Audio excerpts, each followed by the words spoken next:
নমস্কার বন্ধুরা, রুম্পার হেসেলে তোমাদের সকলকে স্বাগত।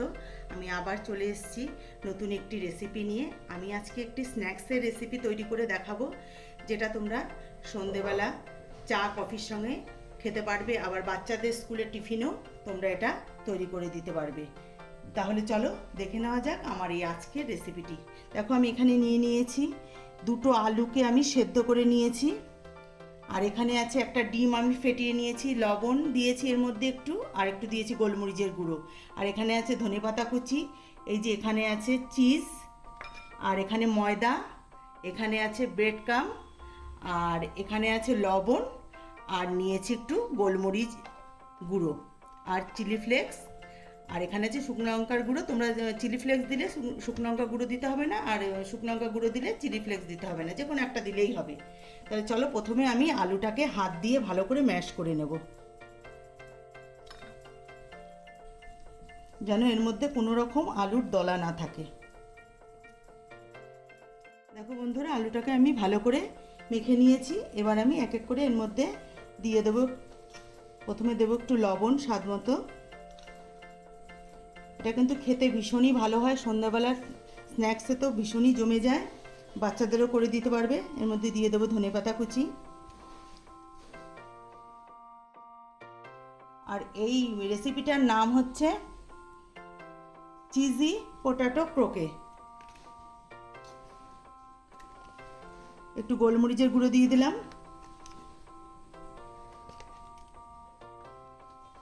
আর আমি ঘরে নিজে চিলি ফ্লেক্স তৈরি করে গেছিলাম, সেটা একটু দিয়ে দিলাম। এবার আমি এটাকে ভালো করে মেখে নেব। দেখো বন্ধুরা, আলুটা আমি মেখে নিয়েছি।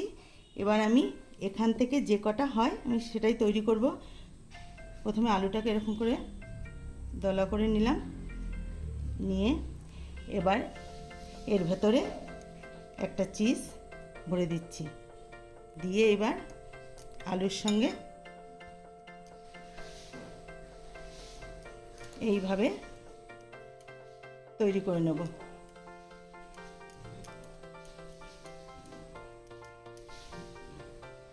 আমি চৌকো শেপ দিচ্ছি, তোমরা চাইলে গোল শেপও দিতে পারো। এবার ময়দার মধ্যে এইভাবে কোট করে নেব, নিয়ে এবার আমি যে ডিম ফেটিয়ে রেখেছিলাম এই ডিমের মধ্যে নিয়ে এবার আমি ব্রেড ক্রাম্বের মধ্যে কোট করে নেব।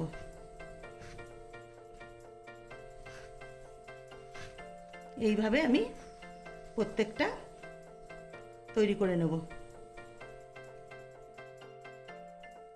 এবার আরেকটা আমি তৈরি করে নেব এইভাবেই। তো আমি তৈরি করে নিয়েছি, এখানে আমার 4টে হয়েছে, আর এটাকে এখন আমি ডিপ ফ্রাই করব। আমি চৌকোভাবে তৈরি করেছি, তোমরা শেপ তোমাদের নিজেদের মতন দিয়ে নিতে পারো। এবার আমি এটাকে ডিপ ফ্রাই করব। দেখো, প্যান বসিয়ে বেশ কিছুটা সাদা তেল দিয়ে দিয়েছি, তেল আমার গরম হয়ে গেছে, আর এটা কিন্তু সম্পূর্ণ মিডিয়াম ফ্লেমে ভাজতে হবে, নাহলে কিন্তু ওপর থেকে পুড়ে যাবে, ভেতরে কাঁচা থেকে যাবে। এবার তেল আমার গরম হয়ে গেছে, এইভাবে আমি ভেজে নেব। আমি একবারে ভাজবো না, দুটো দুটো করে ভাজবো।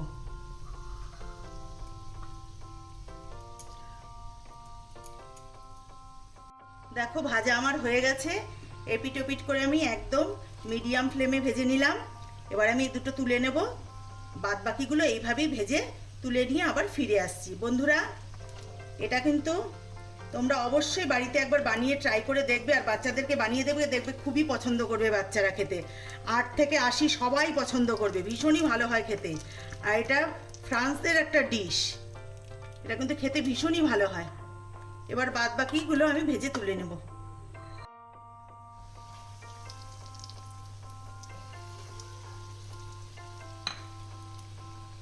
এবার এইভাবে এপিট ওপিট করে এ দুটোকেও ভেজে নেব। দেখো, আমার চিজি পটেটো কোকে আমার তৈরি হয়ে গেছে। আমি একটা প্লেটে সার্ভ করে নিয়েছি। তা আমার এই রেসিপিটি তোমাদের কেমন লাগলো আমাকে অবশ্যই কমেন্টস করে জানাবে। আর বাড়িতে আমি যেভাবে তৈরি করলাম তোমরা অবশ্যই একবার এইভাবে বাড়িতে তৈরি করে সবাইকে খাওয়াবে, দেখবে খুবই ভালো লাগবে। তা আজকের এই রেসিপিটি তোমাদের যদি ভালো লেগে থাকে তাহলে লাইক, শেয়ার, কমেন্টস করতে ভুলো না। আর আমার চ্যানেলটিকে সাবস্ক্রাইব না করলে সাবস্ক্রাইব অবশ্যই করে নিও। আর যারা করেছো তাদেরকে অসংখ্য ধন্যবাদ। আর সাধারণ ভিউয়ার্সদের বলছি তোমরা আমার চ্যানেলটিকে অবশ্যই সাবস্ক্রাইব করে নিও। আর যারা ফেসবুক থেকে দেখছো ফেসবুকের পেজটিকে অবশ্যই ফলো করে নিও। তা আজকে দেখো আমি একটা তোমাদেরকে ভেঙে দেখাচ্ছি ভেতরটা কতটা সুন্দর হয়েছে।